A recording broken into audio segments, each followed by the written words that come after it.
Leaf mould. Well, it doesn't sound like the most appealing thing in the world, yet taking the time to make this fantastic soil conditioner will transform the productivity of your garden. Now, soil conditioners, which also can be known as soil amendments, will improve the quality of your soil. They do this by improving aeration, water retention, whilst also enriching the soil with nutrients. You can also purchase soil conditioners as well from your local garden retailer, or you can make your own, like I'm doing right now. And leaf mould is created when fallen leaves have broken down and decayed to form a type of compost. Unlike composting, where heat plays a key role in breaking down organic matter, leaf mould can form in even cooler temperatures. What I love about this process is the mould is brilliant for conditioning the soil or covering over the soil as a mulch, or it can actually be used if it's broken down really well to growing seeds. You can almost have it as a little compost. So what makes a perfect leaf mould mix? Well, the leaves of oak, beech, hornbeam are excellent because they break down really easily and they produce very good leaf mould. Now, if you don't have these leaves, don't panic, because you can't use other leaves. It can just take a little bit longer for the leaves of sycamore, horse chestnut, sweet chestnut, and walnut to break down as the leaves are thicker. Evergreens like holly need to be shredded first so they can break down quicker, and conifer needles can take between 2 to 3 years to decay. So although it's possible to use these evergreens, you may wish to pop them in the compost bin instead. Here's another top tip. If you have pine needles, gather them up and create a separate leaf mould mix. As when they break down, the mould is more acidic, and this is an ideal mulch for your ericaceous loving plants like rhododendrons, camellias, azaleas and heathers. One thing before you get started, avoid picking the leaves on public pavements and roads. This is because you can't be sure that the leaves haven't been contaminated with refuge or even animal droppings. So here I am, I've collected up quite a few leaves in here and I've used them with my, well, there's so many different names for this rake. Some call it a springbok rake, some call it a lawn rake, a springtime rake, which is quite different from the normal T-bar rake.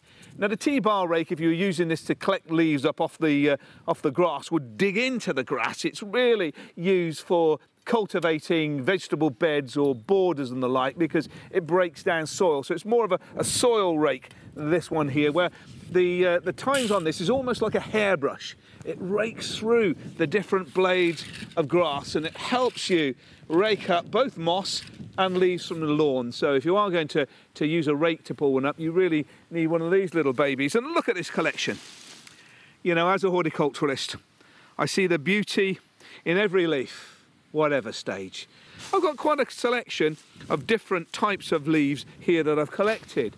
Now, this sack here is absolutely perfect for breaking down the leaves because it's made from 100% biodegradable natural vegetable fibres which eventually rot down themselves, but there's a few holes in the side so air can get through. You can use a bin liner and pierce the bag with holes. I'm not a great fan of these.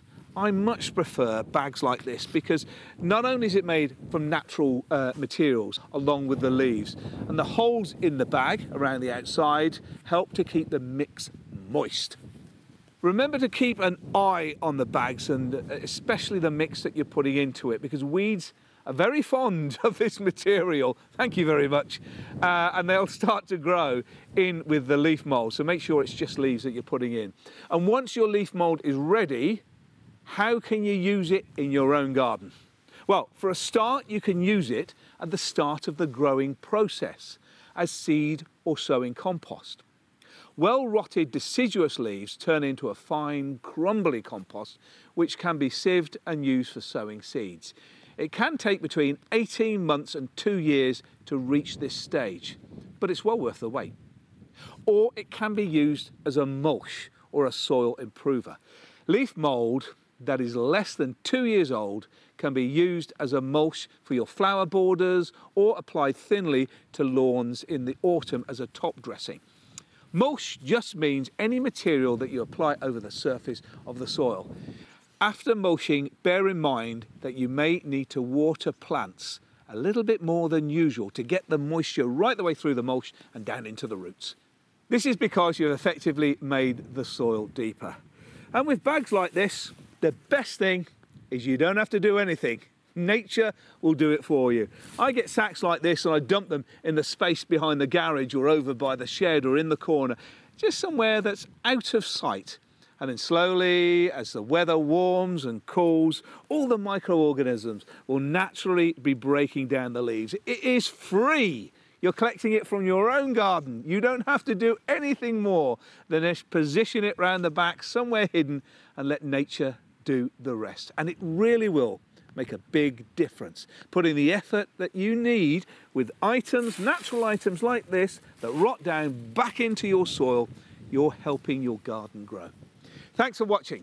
If you like this video, please give it the thumbs up and share. And for more great videos like this, please subscribe. Let me know about your experiences in the comments below. And for more great content, just go to my website, daviddomoney.com.